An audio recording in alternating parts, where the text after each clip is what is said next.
Vérification intérieure, le plus simple c'est de commencer par voir les volets d'aération. Il y en a 4. Les volets. 1, 2, 3 et bien sûr côté chauffeur. Il est ici. Ensuite, le symbole du triangle, signal de danger, les feux de détresse. Quand on appuie dessus, ça fonctionne, même le contact éteint. Fermeture centralisée, représentée par le symbole du cadenas. Ensuite, on peut vous demander d'allumer, de mettre le bouton sur air chaud ou air froid. C'est ce bouton-là, les couleurs bleues et rouges nous donnent le temps. Au sujet de la ventilation, il faut repérer le symbole de la ventilation elle-même, du ventilateur, et on tourne pour faire le débit qu'on veut. Pour vérifier la ventilation, on peut mettre le contact, on vérifie qu'on n'est pas mort et on démarre, et on tourne le bouton.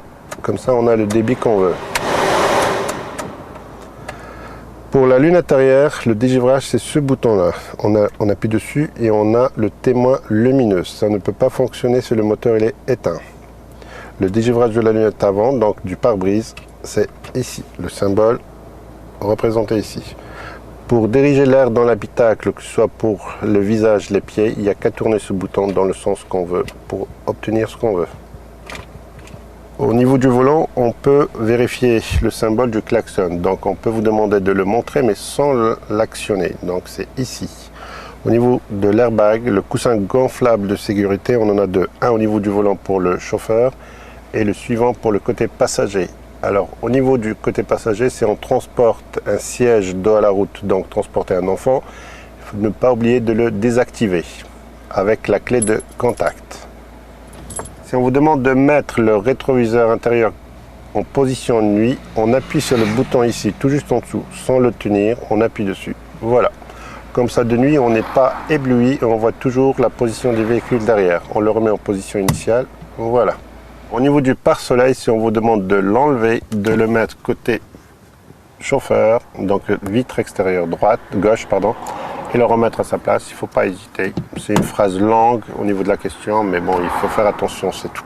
Alors au niveau des témoins lumineux sur le tableau de bord, on met le contact sans démarrer et on a tous les témoins lumineux. Il faut faire attention parce que ça s'éteint de suite. Donc si on vous demande, montrez-moi le témoin lumineux qui indique que la ceinture de sécurité n'est pas mise, elle est là. Le témoin lumineux qui dit que le frein à main est mis, il est là. Donc si on enlève le frein à main, il disparaît. Le témoin lumineux qui représente la batterie, il est là. Au niveau de la température moteur, on a un témoin lumineux qui représente un thermomètre, tout juste à côté de la batterie. Et le symbole de l'huile, on remet le contact à 0 et on recommence, elle est là. Si on vous demande de montrer le témoin lumineux qui indique qu'on est carrément sur la réserve, pareil, on recommence la même manœuvre au niveau de la clé de contact, il est ici.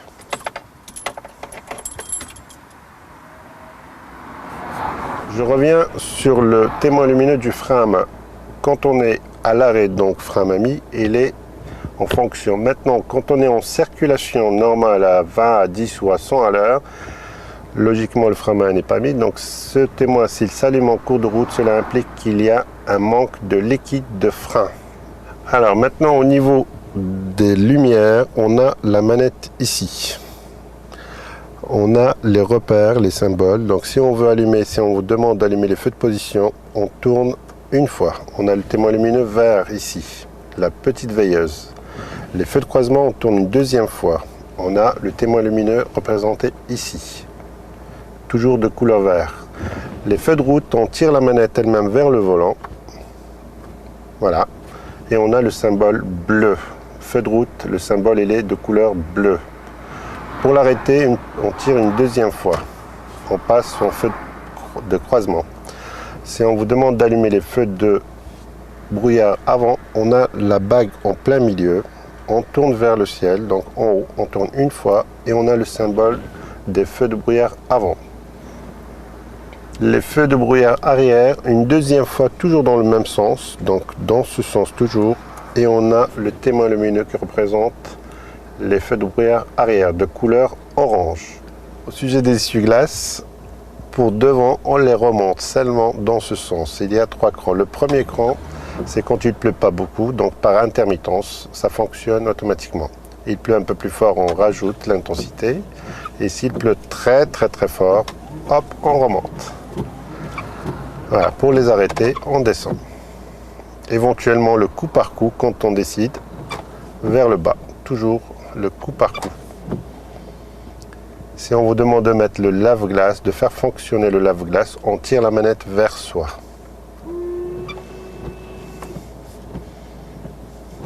Pour l'essuie-glace arrière, on a le bouton ici au bord, donc on le prend au bord et on le tourne une fois. Voilà. Pour le lave-glace, on tourne encore une fois, on le maintient et on entend un petit bip. Et on peut lâcher. Alors, au sujet des papiers du véhicule, si on vous le demande, la plupart du temps, ils se retrouvent éventuellement ici ou la boîte à gants. Alors, tout dépend du type de véhicule. C'est Citroën, donc la carte grise, on appelle ça donc la carte d'immatriculation. On vérifie la présence seulement. Voilà, elle est là, c'est tout. Éventuellement, le papier d'assurance, le papier vert. On l'a ici. Et surtout, quand il s'agit de l'assurance, ne pas oublier de parler de la vignette collée sur le pare-brise. Et le fameux constat à l'amiable. Toujours avoir un, on ne sait jamais.